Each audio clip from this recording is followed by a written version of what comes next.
Muy bien. Buenas noches, porque hoy he saludado muy poquitos. Así que llegamos a la última reunión del año. Como quien no quiere la cosa, va rápido. Y estamos llegando también a lo que son los momentos más cruciales de la vida del Señor. Lo que es la muerte, la resurrección del Señor y cómo termina también este Evangelio de Mateo. Así que vamos a ir avanzando un poquito en estos versículos que nos hablan acerca de la cruz, acerca de la crucifixión. Ya hemos visto en los versículos anteriores, en los capítulos anteriores, todo lo que sucedió antes de la cruz y todo lo que vimos sobre los juicios y todo lo que sucedió anteriormente. Hoy vamos a empezar en forma lenta, porque cuando uno se acerca a estos versículos y empieza a mirar lo que es la muerte del Señor Jesucristo y toda la información que uno tiene acá, pero todo lo que implica la muerte del Señor Jesús, hasta tiene cierto temor de cuando uno enseña de esto y habla de estas cosas, realmente hacerlo con la profundidad que requiere eso. Pero también hay una cuestión que es no ir más allá de lo que Dios arrojó luz. En unas cuantas cosas. En esto de la crucifixión del Señor está toda la parte física de la cruz, ¿no? Está toda la parte de los sufrimientos físicos del Señor en la cruz. Está toda la parte de lo espiritual de la cruz, eso que estuvo vedado para la humanidad durante esas 3 horas de oscuridad. Pero también está eso tan profundo y solemne que es quién moría ahí en la cruz. ¿Sí? El Verbo de Dios, ¿sí? Que se había hecho hombre y que estaba ahí en la cruz. Entonces, son temas que uno tiene que ir tratando despacio, y aunque los haya escuchado muchísimas veces, como tal vez nos ha pasado a la mayoría de nosotros, es lindo como esas cosas que uno le saca brillo para que verla de nuevo y maravillarse de nuevo. Bueno, eso es lo que yo les invito a poder ir haciendo esta noche y descubriendo y recordando cosas que nos lleven a poder engrandecer la persona del Señor y redimensionar nuevamente lo que fue la cruz y lo que hizo Cristo en esa cruz. La mayoría de nosotros, o tal vez todos, esa cruz para nosotros representa mucho, porque entendimos que es más que sufrimiento físico, que es Jesucristo, el Hijo de Dios, muriendo por nuestros pecados y que resucitó y que hemos creído en Él y tenemos vida eterna. Tal vez para algunos otros están entendiendo desde una perspectiva que Dios le muestra espiritualmente qué implicó esa muerte del Señor Jesucristo en la cruz. Así que vieron que los 4 evangelios hablan de la muerte del Señor.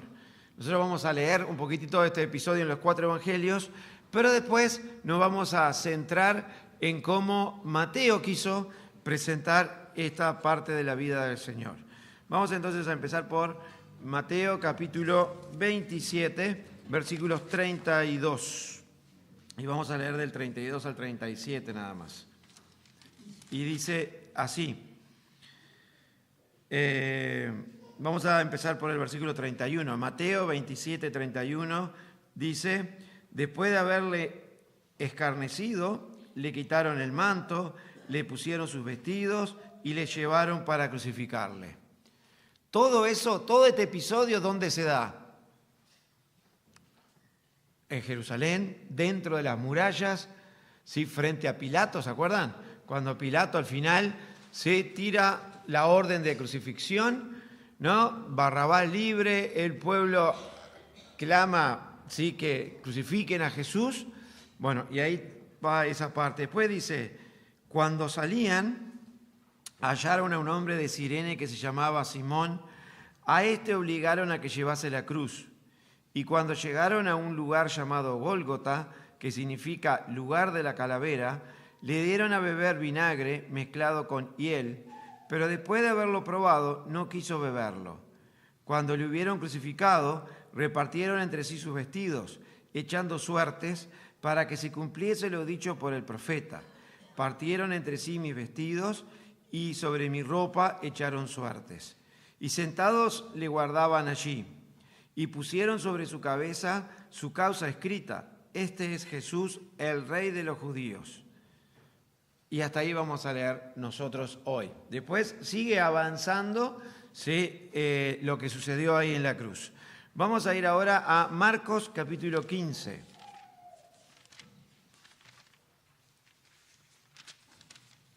Vamos a leer desde el versículo 21. 15-20 mejor. Dice: después de haberle escarnecido, le desnudaron la púrpura y le pusieron sus propios vestidos y le sacaron para crucificarle. 21. Y obligaron a uno que pasaba, Simón de Cirene, padre de Alejandro y de Rufo, que venía del campo, a que le llevase la cruz. Y le llevaron a un lugar llamado Gólgota, que traducido es lugar de la calavera. Y le dieron a beber vino mezclado con mirra, mas él no lo tomó. Cuando le hubieron crucificado, repartieron entre sí sus vestidos, echando suerte sobre ellos para ver qué se llevaría cada uno. Era la hora tercera cuando le crucificaron. Y el título escrito de su causa era El Rey de los Judíos. Ahora vamos a leer Lucas, capítulo 23.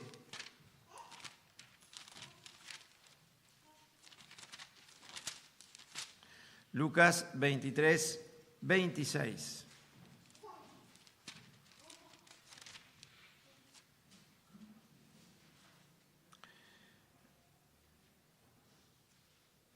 Dice: y llevándole, tomaron a cierto Simón de Cirene que venía del campo y le pusieron encima la cruz para que la llevase tras Jesús. Y le seguía gran multitud del pueblo y de mujeres que lloraban y hacían lamentación por él.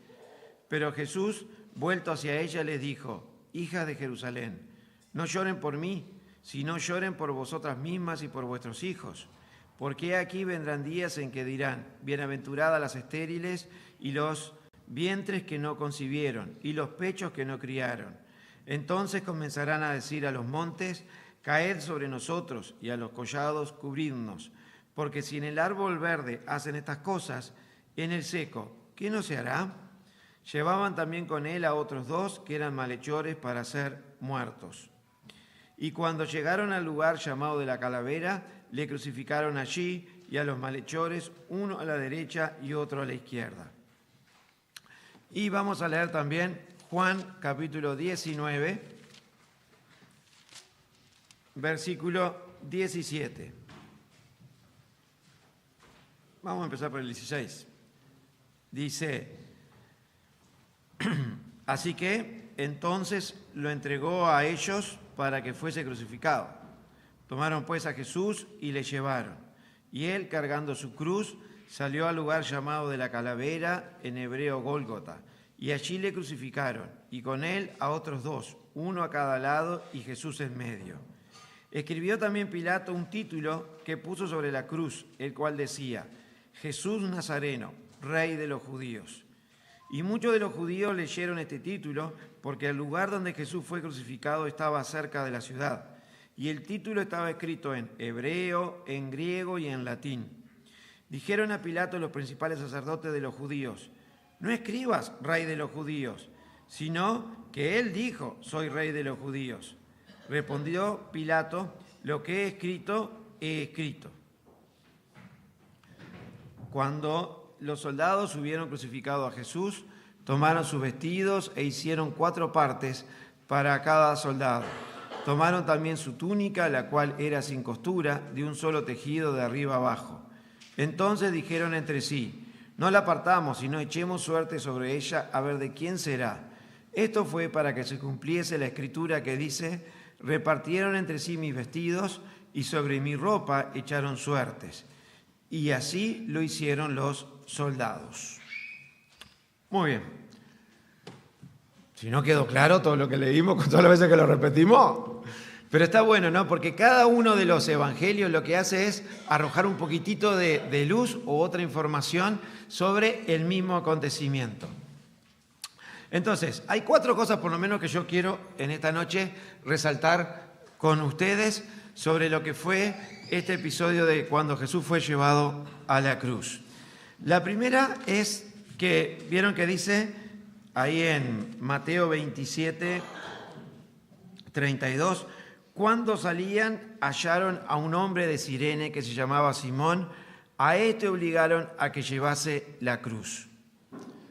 Y este episodio, ¿sí? Se da, y ahora después vamos a ver un fragmento de un poquitito cómo se imaginó alguien la crucifixión, después de que Jesús ya había llevado durante una cierta distancia la cruz, ¿no? Y uno dice, ¿y por qué se encuentran estos datos acá? ¿Por qué está esta información? ¿Y por qué de repente habla de ese hombre que venía entrando? Bueno, una de las cosas que podemos sacar de acá y que podemos ver es... Lo primero que nada era el estado físico en el que se encontraba el Señor en ese momento. ¿Se acuerdan todas las cosas que ya había sufrido? A ver, ayúdame a pensar juntos. ¿Qué cosas había sufrido el Señor? Golpes. ¿Qué golpes? ¿Unos cachetacitos en la cara? No, todo lo que fueron los látigos. ¿Se acuerdan la descripción? Exacto, ¿se acuerdan la descripción que hizo, no me acuerdo quién fue, si Eduardo o quién, que contó que muchas veces los látigos tenían ese pedacito de hueso en la punta, ¿sí? ¿Qué hacían con la espalda? Exacto, desgarraban los músculos de tal manera que a veces llegaban a ver qué cosa, los órganos y todo, ¿no? Realmente, aparte todo lo que había sido todo el desarrollo de los acontecimientos, de que esa noche... Porque esto que estamos viendo acá se da cerca del mediodía. ¿Toda la noche anterior el Señor había dormido o algo por el estilo? No, había sido el momento donde había sido preso, ¿sí? Donde lo habían llevado a los distintos juicios. O sea que el Señor, humanamente hablando, desde su físico, desde sus emociones también, ¿cómo estaba? Estaba agotado. Pero aparte, ¿saben? Era una costumbre en aquel entonces... Aparte de que yo podría hablarles acá de que habían de repente distintos tipos de cruces, pero por la información que tenemos, la cruz de que se habla acá es la típica cruz que uno ve en todos lados, que es esa con un palo, sí, más corto y otro palo más largo, que tienen nombres. Bueno, el chico no le copié el nombre, pero el grande se llama patibulum, que no interesa mucho, pero para que sepan que estudié. Entonces, el palo vertical sí, medía más o menos 2 metros o 2 metros y medio. ¿Cuánta distancia es 2 metros, 2 metros y medio? A ver, ¿cuál de los bancos se parece a eso? A ver, comparado con los bancos, ¿cuál sería? Son de 3 metros, así que la mitad y un poco. ¿Sí? Pero eso era algo macizo. Pero después estaba, ese era el palo vertical. Sí. O sea, capaz que era todo eso, ¿no? Vertical es así. Así que bueno. Y después estaba el palo horizontal. En conclusión, la cruz, ¿saben cuánto pesaba más o menos en aquel entonces? Casi 100 kilos. ¿Sí? O sea, era algo como realmente pesado. Y por lo general hacían cargar a la persona o toda la cruz o solo el palo, ¿sí? Horizontal. Que lo llevaba, como hemos visto en pila de películas, cargado así. Le hacían poner las manos acá y lo tenía que llevar. Un tramo del camino, el Señor Jesús debe haber llevado ese palo. ¿Pero qué pasó? Que no pudo más. Entonces, ahí como dice acá, cuando estaban pasando la muralla para salir a las afueras de la ciudad, venía alguien entrando del campo, ¿sí? Esta persona que tal vez era alguien... Sí, de otro lugar, que venía a Jerusalén, porque se había ido a quedar a las ciudades vecinas, porque tal vez no hubiese tenido lugar donde quedarse ahí en Jerusalén. Y justito, ¿sí? Los romanos tenían esa opción, eran los soldados, podían hacer lo que querían, lo agarraron y ¿qué? Lleve la cruz. Ahora, yo pensaba, ¿no? en algunas cosas. Primero, lo que estaba sufriendo el Señor, lo que estaba padeciendo el Señor, para que uno pueda ir dimensionando el sufrimiento del Señor y la agonía que el Señor estaba pasando. Eso por un lado. Lo otro, vieron que sigue ahí en Mateo y dice, versículo 33, y cuando llegaron a un lugar llamado Gólgota, que significa lugar de la calavera, bueno, y ahí dice que lo crucificaron. ¿Dónde quedaba? Entonces yo pensaba, ¿por qué se menciona también este lugar? ¿Por qué se deja claro que el lugar donde crucificaron al Señor Jesús no fue dentro de la ciudad de Jerusalén? ¿Tiene alguna importancia, sí, que la crucifixión y el lugar donde fue llevado a cabo la crucifixión, donde se puso la cruz, fuera afuera de la ciudad?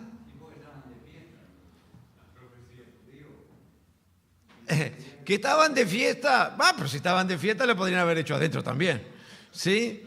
Pero ¿ustedes se acuerdan algo que nosotros hayamos leído en algún momento los viernes que nos haga pensar en por qué, porque esto uno ve a lo largo de todo lo que sucedió Cristo, que ¿quién tenía el control de toda la situación? Siempre. Dios. Que cada una de las cosas que sucedían, no sucedían porque el pueblo lo había logrado, porque era una victoria de los jefes religiosos, ni era una victoria de los romanos. ¿Sí? Dios estaba en control de todas las cosas. Y cada cosa que sucedía, Dios ya la tenía pensada de antemano, porque desde mucho antes estaba pensado, ¿qué cosa? La redención del mundo. ¿Y de a qué o en qué nos hace pensar que Cristo haya sido muerto, haya sido sacrificado, ¿sí?, fuera de la ciudad? ¿Se acuerdan qué afirmación hace Juan el Bautista sobre Jesús? ¿He ahí el qué? El Cordero de Dios que quita el pecado del mundo. O sea que Jesús, ¿sí?, es el sacrificio por nuestros ¿qué? Por nuestros pecados. O sea que Él iba a morir por el pecado del pueblo y el pecado también ¿de quién? De nosotros. ¿Qué libro de la Biblia nosotros estudiamos que habla acerca de uno de los sacrificios que Dios dio al pueblo para que hiciera? Y uno de esos sacrificios era por el pecado del pueblo y que lo hacían una vez al año. ¿Sí? ¿Se acuerdan? En Levítico. ¿Se acuerdan cuando estudiamos el libro de Levítico? Uno de los sacrificios era por el pecado, ¿sí?, para expiación de los pecados. Vamos a leer, miren, no lo hago adivinar más porque veo que la memoria anda ahí. Levítico capítulo 4.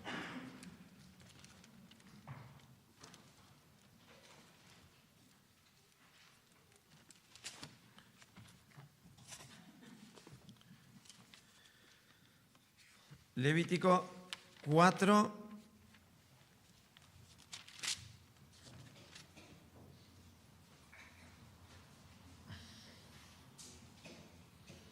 Podemos empezar para contextualizarnos, ¿sí? Todo el capítulo 4 habla de ofrendas por el pecado, y el 4.1 dice, habló Jehová a Moisés diciendo, habla a los hijos de Israel y diles, cuando alguna persona pecare por yerro en alguno de los mandamientos de Jehová sobre cosas que no se han de hacer, hiciera alguna de ellas, y sacerdote ungido pecare según el pecado del pueblo, ofrecerá a Jehová por su pecado que habrá cometido un becerro sin defecto para la expiación. Y si vamos al versículo 12, dice, en fin, todo el becerro sacará fuera del campamento a un lugar limpio donde se echan las cenizas y lo quemará al fuego sobre la leña en donde se echan las cenizas será quemado. O sea, ese animal que iba a ser muerto en expiación por los pecados del pueblo, ¿dónde tenía que ser llevado? Fuera de las murallas, fuera del pueblo. Este Evangelio de Mateo, ¿para quién fue escrito? Para los judíos. Para los que sabían de los sacrificios. ¿Conocían estos mandamientos que Dios les había mandado? ¿O le pasaba como a nosotros, que nos hacen, aunque lo estudiamos acá en la iglesia y todo, ni nos acordamos mucho los detalles? No, ellos hacían esos sacrificios. Llevaban el becerro que iba a ser por la expiación fuera de la ciudad. Sabían, y esos que nosotros cuando vimos Levítico estuvimos estudiando, todo eso esos sacrificios que Dios le impuso al pueblo y ordenó que el pueblo hiciera, ¿hasta cuándo iban a hacer? Hasta que viniera aquel que iba a hacer el último sacrificio, o sea, aquel que iba a ser el Cordero de Dios, que iba ¿a qué? A ocupar el lugar de todos. No iba a ser para siempre. Entonces es interesante, porque uno lee y va leyendo ahí en Mateo y empieza a leer, y ¿por qué el evangelista, hablándole a los judíos, da este detalle? Es importante que decir que Jesús murió en un lugar que se llamaba Gólgota, pero que ese lugar estaba a las afueras de la ciudad. Sí, es importante. No es un detalle solo para que uno se ubique y haga una composición de situación mejor y se lo imagine mejor la escena. ¿Saben? Si uno va a Jerusalén hoy en día, hay dos lugares, ¿sí?, donde se piensa que la tradición dice que pudo ser el Gólgota, ¿no? Un lugar dentro de las murallas y otro lugar fuera de las murallas, donde creemos que realmente fue ahí donde Cristo fue crucificado. Pero más allá de dónde está hoy en día el lugar físico, es que en aquel entonces quedaba bien claro que fue ¿dónde? Fuera de la ciudad. Aparte, miren el detalle, dice que el Señor se cayó y todo, y viene alguien que entrando a la ciudad. Esos detalles son para que entendamos, y el judío que iba leyendo esto fuera atando cabos y fuera dándose cuenta que, mirá, o sea, Mateo, ¿qué seguía haciendo? Mateo seguía dando información para iluminar la cabeza de los judíos y que se dieran cuenta que aquel que había muerto en la cruz, que aquel que ellos habían visto o habían escuchado que había muerto en la cruz, era ¿quién? El Mesías, el Salvador. Era el que iba a morir por los pecados de todos. Y eso también, por supuesto, que nos da certezas a nosotros. Miren, y nosotros, después que pasó todo esto, leemos aún Hebreos capítulo 13, y miren la luz que nos arroja Hebreos capítulo 13.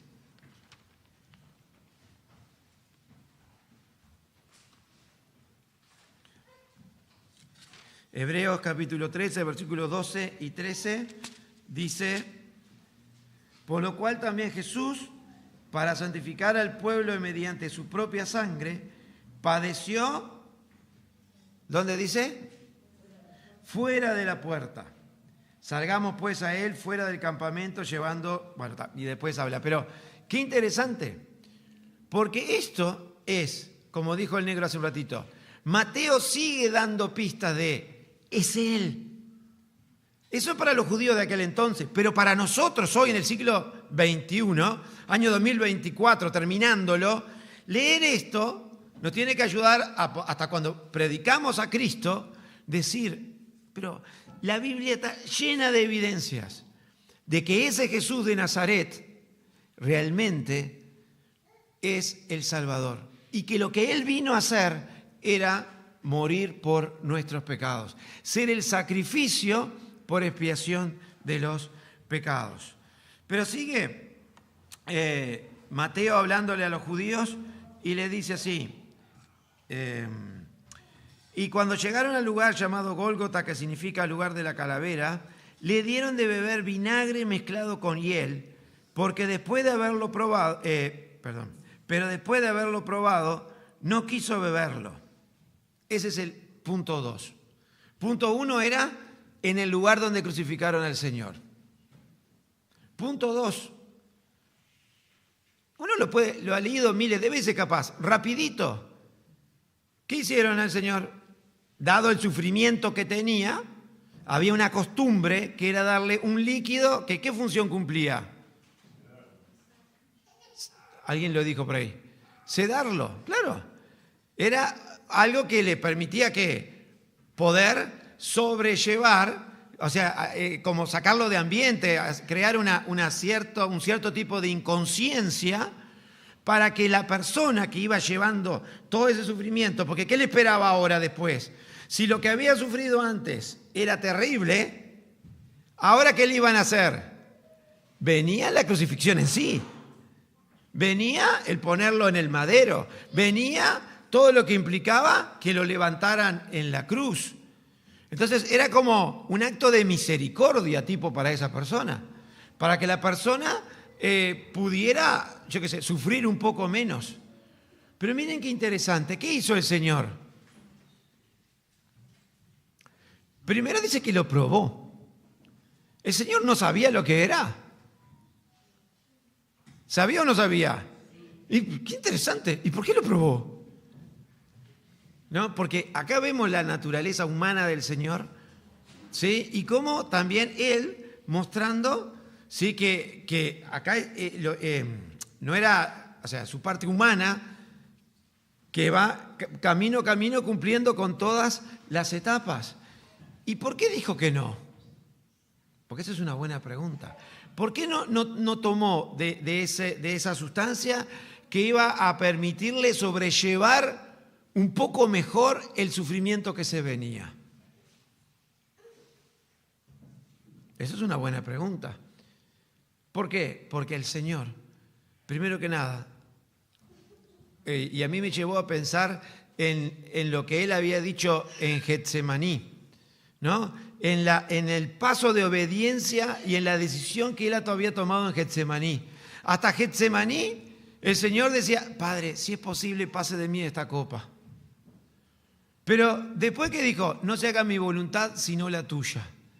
¿Y cuál era la voluntad del Padre? Que Él sufriera por nuestros pecados. Y Él iba a ser nuestro gran sumo sacerdote. Y por lo tanto también tenía que ser probado y pasar por todas nuestras experiencias. Y sufrir conscientemente de todo lo que es la consecuencia del pecado y el sufrimiento del pecado. Siendo consciente de la situación. Miren, vamos a ir a Isaías 53:4.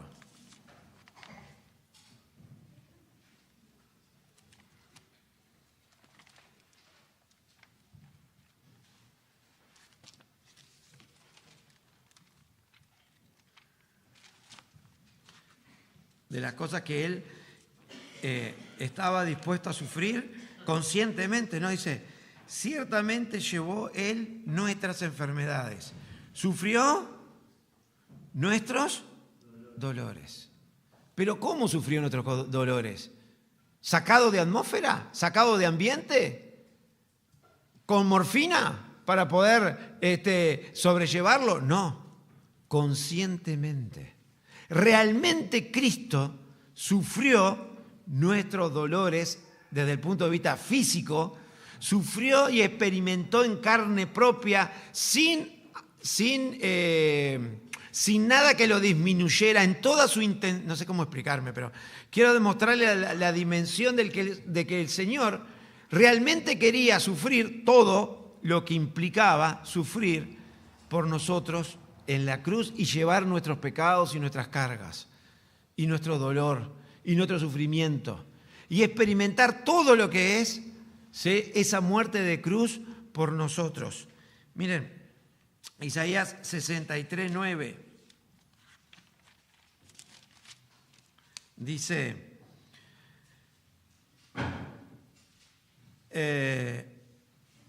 8, porque dijo ciertamente mi pueblo son hijos que no mienten, y fue su salvador. Pero miren el 9, en toda angustia de ellos, Él fue angustiado. ¿Sí? En toda angustia de ellos, Él fue angustiado. Y el Señor, en forma consciente, sin perder conciencia, sin perder el dominio, porque Él lo había dicho, no es que a mí me quiten la vida. Los romanos no me matan, los judíos no me matan. Yo permito, el Padre permite que me hagan todo esto. Ella se lo había declarado varias veces antes, todo lo que iba a tener que sufrir por nuestros pecados. Pero aparte, leímos ahí en Lucas, si Él hubiera tomado de ese líquido que le daban y lo hubiera dejado medio fuera de ambiente, medio ahí como ido, ¿podría haber tenido el diálogo que tuvo con las mujeres? ¿Podría haber tenido la conciencia de todas las frases que dijo en la cruz? ¿Podría haber cargado conscientemente con todos nuestros pecados? Y eso es para llevarnos a contemplar el amor del Señor. ¿Sí? Dispuesto a sufrir lo insufrible, ir más allá de cualquier cosa, ¿por amor a quién? A ti y a mí. Y es un pequeño detalle que Mateo por algo lo deja ahí. Y también lo ponen, dale. Que la condenación no tiene ningún tipo de alivio. Exacto, también. Entonces, quien sea condenado no va a tener nunca una anestesia, no va a tener un tiempo de reposo. Y Jesús sufrió eso. Exacto. Porque Él en la cruz vive realmente lo que es la condenación.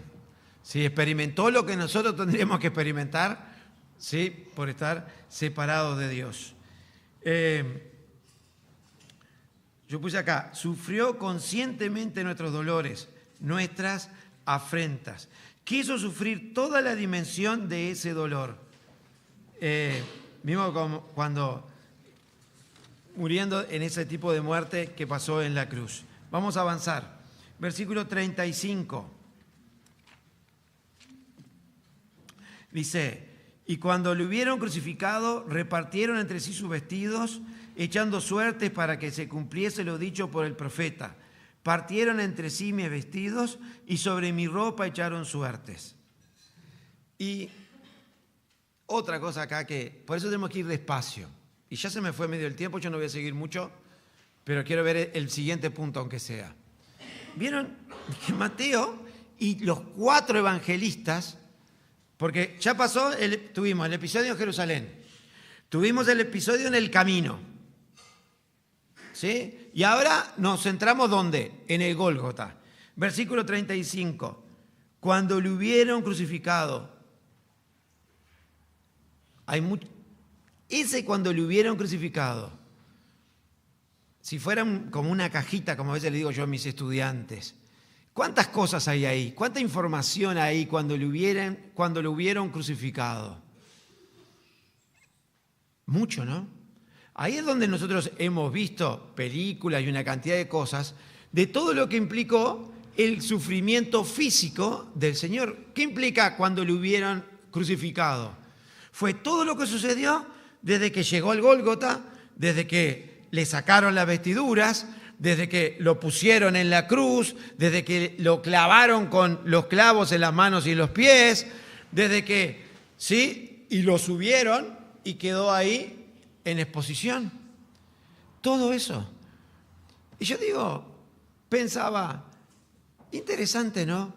Porque los 4 evangelistas no se centraron en dar un detalle minucioso de todos los sufrimientos del Señor, de cómo le pusieron los clavos, de cómo fue puesto, si se golpeó en la cabeza, si fue puesto de tal manera, de tal otra.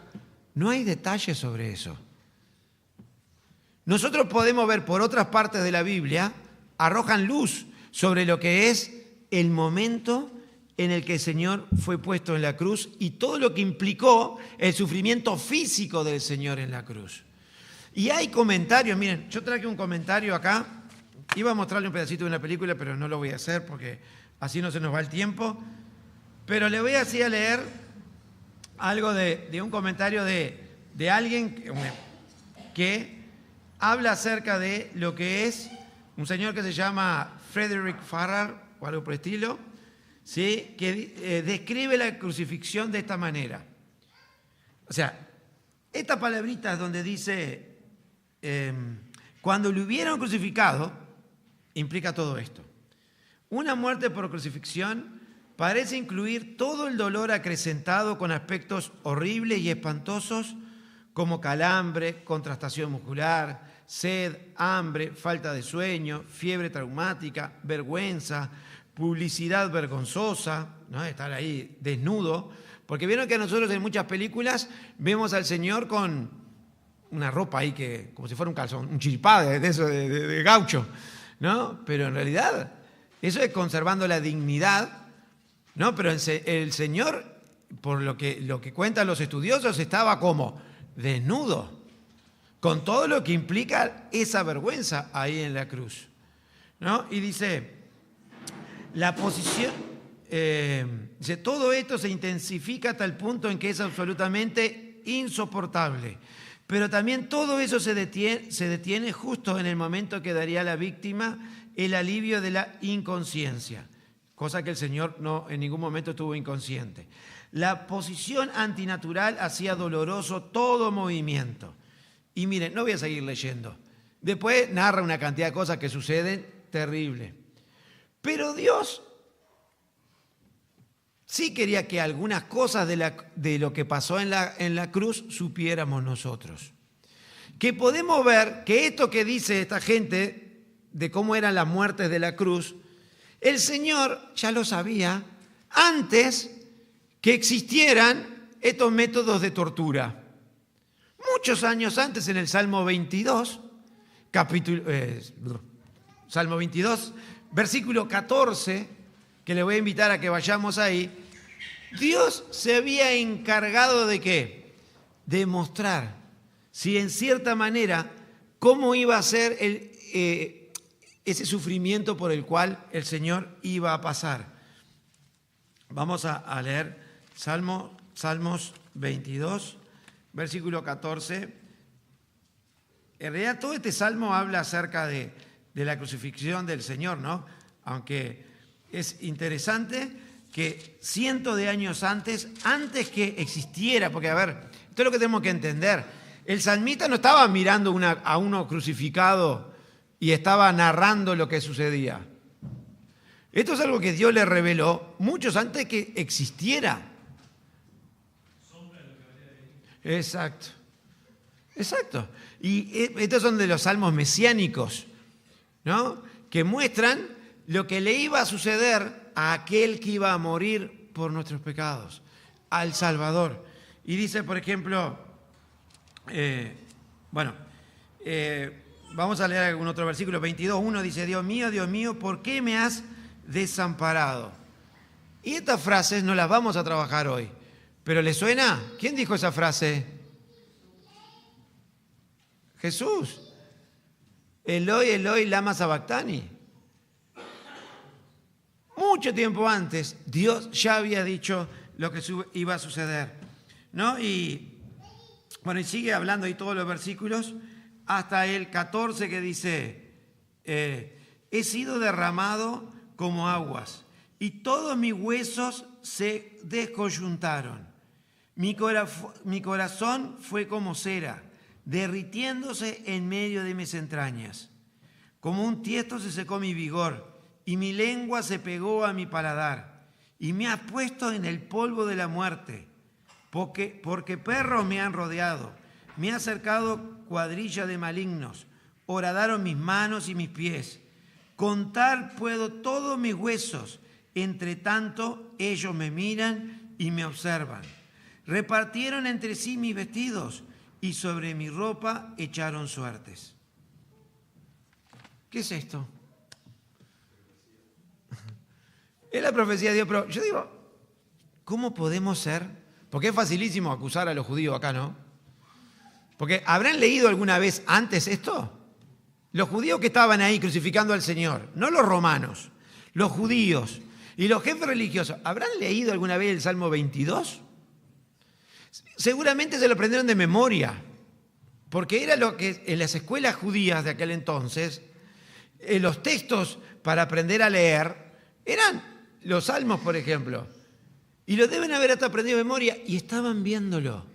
Y sin embargo, ¿qué hicieron? Lo rechazaron. No lo reconocieron como ¿qué? Como su Salvador. Entonces, volviendo acá, ¿sí? Mateo no, en el Evangelio y los otros aún evangelistas que hay, no se detienen en todo esto. Entonces yo pensaba, ¿y por qué es eso? Porque tal vez tenemos una tendencia natural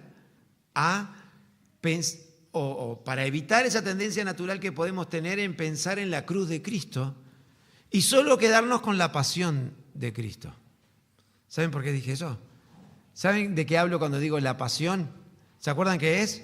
La película de Mel Gibson. Está buena, ¿no? ¿Cómo salía la gente? ¿Vieron alguna entrevista o algo de cómo salía la gente después que había visto la película? ¿Alguien vio, escuchó algo? ¿O la vieron ustedes? Yo la vi en Montevideo y me asombró realmente los primeros días que nos dio shopping ahí. La gente salía llorando. Me impactó, sinceramente, ¿no? Todo el mundo llorando salía de ahí. La fui a ver precisamente, estaba trabajando en Montevideo. Claro. Y daban varias funciones.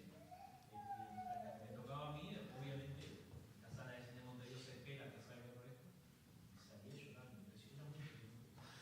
Y estudió mucho y hay miles de cosas para ver. Y tal vez todo eso fue así, pero eso salva a la gente. La gente que se fue llorando de ahí, ¿creyó en Jesucristo como su Salvador? Porque en realidad lo que eso es, por supuesto, parte de la redención del Señor. Eso es parte de la obra de la cruz. Todo el sufrimiento físico que el Señor llevó. Pero lo que realmente al Señor le traía el decir, estoy triste hasta la muerte, era lo que viene en los próximos versículos. Lo que vamos a estudiar los domingos que viene, acerca de cada una de esas frases que el Señor dice. Esa frase del Salmo 22, Dios mío, ¿por qué me has desamparado? Porque si esto que nosotros vemos de la cruz y todo lo que implica el sufrimiento físico de la cruz nos conmueve, pero cualquiera de nosotros tal vez pudo tener ese sufrimiento de la cruz. Es más, en Semana Santa en algunos países como las Filipinas, hay personas que hacen un desfile poniéndose la cruz y algunos son crucificados.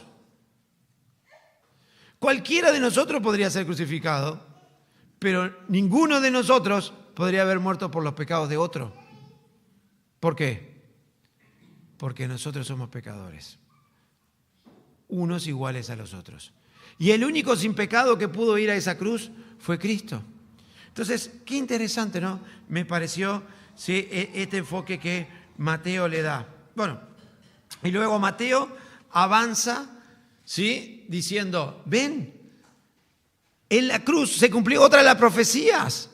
Aunque en los manuscritos de Mateo no está que diga para que se cumpliera lo que dijo el salmista, pero lo leímos también en otro evangelio.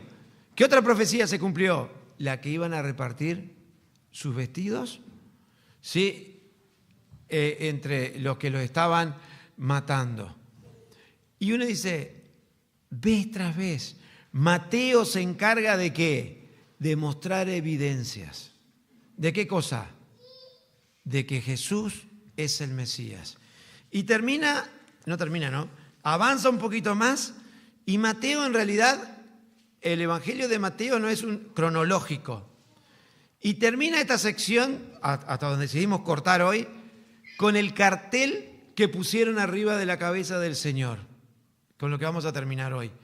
Que tal vez el hermano que venga el domingo que viene lo va a tener que retomar porque no me da el tiempo para profundizar en eso. Ese cartel que es como paradójico en cierta manera. Porque ese cartel, ¿qué era lo que decía? La causa por la cual moría la persona que estaba ahí. Y esa causa fue puesta en 3 idiomas. Fue puesta en el idioma del imperio, el latín. Fue puesta en el idioma del pueblo culto, que era el griego, o algunos dicen que es un griego que era muy parecido al arameo, que era el idioma que habló el Señor Jesús. Y fue puesto en hebreo, el idioma religioso. Entonces, y aún más, vemos ahí en Juan que los judíos, los jefes religiosos, cuando Pilato puso ese cartel ahí, quisieron aún quitarlo. Pero Pilato, ¿qué dijo? Eso es lo que es. Y nos hace pensar en esto, ¿no? Mateo le está diciendo a sus compatriotas y nos está diciendo a nosotros, el que está ahí en esa cruz, que como dice Deuteronomio, maldito el que cuelga del madero, es el Rey de los judíos. Ese que está sufriendo siendo inocente, a ese que no se le encontró nada por lo cual culparlo, es el Rey de los judíos. Y los próximos domingos vamos a ver todo lo que eso implica, porque eso implica que aquel a quien ellos habían esperado durante tanto tiempo había venido y sin embargo lo crucificaron. Ese que estaba ahí era el heredero al trono de David. Y al heredero al trono de David lo estaban ¿qué? Crucificando. Pero nosotros sabemos que en realidad después, ¿sí? Y termino con esto, Colosenses capítulo 1 nos da luz sobre esto. Y a los que hemos creído en el Señor sabemos que no quedó ahí en la cruz, sino que murió, resucitó y realmente Él es el Rey de los judíos, pero no solo es el Rey de los judíos y un día va a volver en forma visible al final de la gran tribulación y desde Jerusalén, desde el Monte de los Olivos, va a establecer su reinado sobre el pueblo de Israel y sobre todo aquellos que crean, sino que ahí también está el Rey muriendo, el Rey de aquellos que creemos en Él.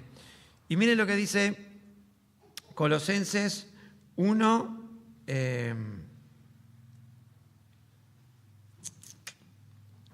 que era Colosenses, sí.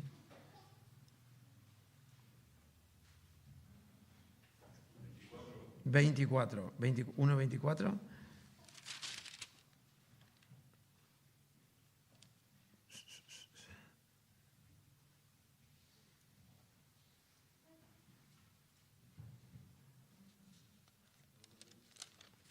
Lo pasé que justito no puse, pero que habla de eso, ¿no? De que Él es el Rey de todos aquellos que hemos creído en Él.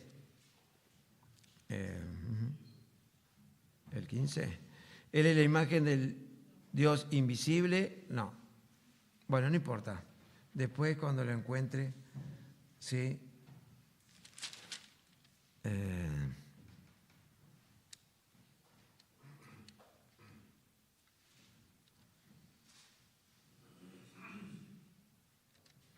Bueno. 13 y 14. Ahí está. Bien, es espectacular. ¿Sí? Dice, versículo 12, con gozo dando gracias al Padre que nos hizo aptos para participar de la herencia de los santos en luz, el cual nos ha librado de la potestad de las tinieblas y trasladado al reino de su amado Hijo, en quien tenemos redención por su sangre, el perdón de pecados. ¿Quién estaba muriendo ahí?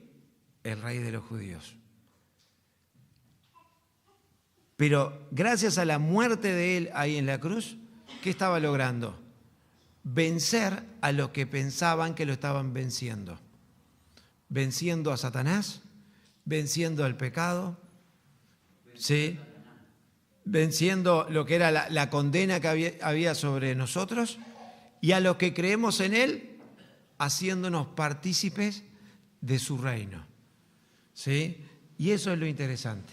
Así que más allá de una imagen de derrota, ver a Cristo en la cruz es una imagen de ¿qué? De triunfo. ¿Sí? Y de condena para aquel que ¿qué? Que no quiere creer. Dios bendiga su palabra.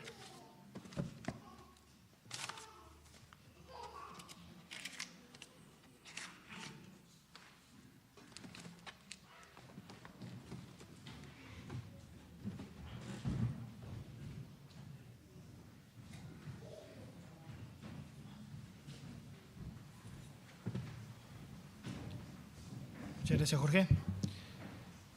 Vamos a orar y mientras oramos les pido a los músicos que vayan pasando. Y Y después recordamos los horarios de la reunión. Señor que estás en el cielo, gracias por tu palabra, Señor.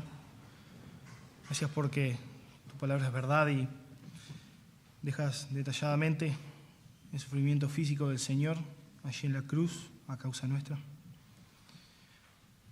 Y ese que estaba muriendo ahí, Señor, como decía Jorge, era el Rey, el heredero, el Mesías. Y gracias, Señor, porque conociendo los pecadores que somos, los necios que somos, tú predestinaste que Cristo venga a este mundo a morir, a resucitar en salvación de la humanidad, Señor. Ayúdanos a recordar lo que hoy hemos escuchado, a pensar, a guardarlo en nuestro corazón y también a compartirlo con otros, Señor. Bendice tu palabra, en el nombre del Señor Jesús. Amén. Antes de pasar a la cena, me gustaría cantar Jesús, Señor de la creación. Y bueno, después el horario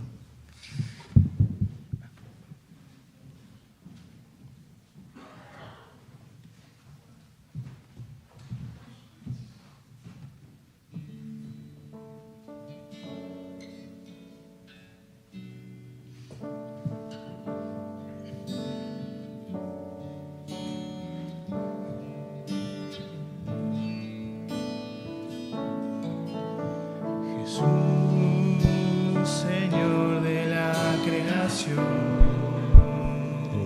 siendo en forma de Dios, se despojó de sí mismo, tomó la semejanza de hombre y siendo hombre sin mancha, entre nosotros vivió.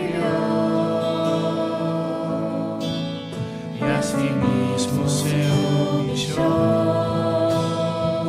tomando forma de siervo, hasta su vida entregar, y en una cruz terminar. ¿Lo ponemos de pie? ¿Muy bien? Jesús a los cielos lo exaltó, y su nombre engrandeció.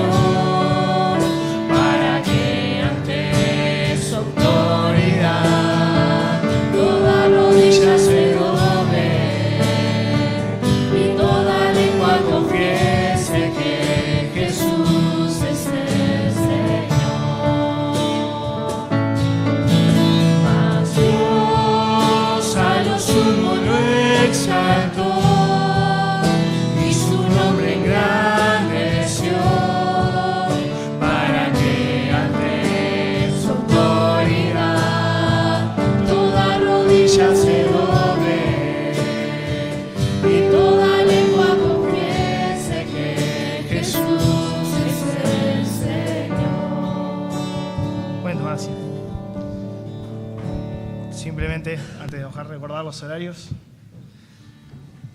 martes hora 20, reunión de oración, viernes hora 20, estudio bíblico, seguimos con el libro de Romanos, sábados 18:30, reunión de adolescentes y 20:30 de jóvenes, y los domingos a las 19, la reunión central de la iglesia. Gracias.